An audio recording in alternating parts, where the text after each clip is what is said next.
Latte art is a journey.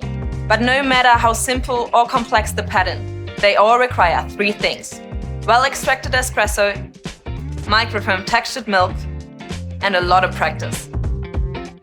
A high-pressure steam wand using a powerful steam pressure at around 130 degrees Celsius is essential for creating silky taste and velvety mouthfeel. And without it, latte art is not possible.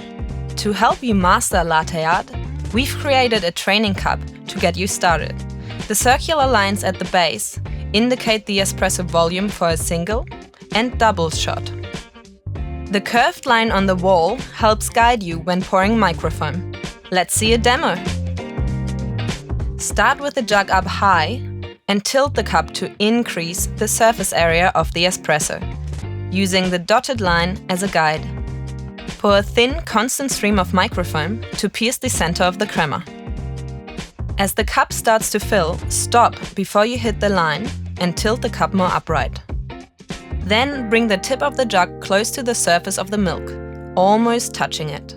At this point, a white dot will start to appear. Keep steadily pouring, making the dot larger. So you finished with the dot, but this is the first step in creating the heart, the tulip, and the rosetta. Good luck with the journey! Find out more about our latte art training cups at sageappliances.com.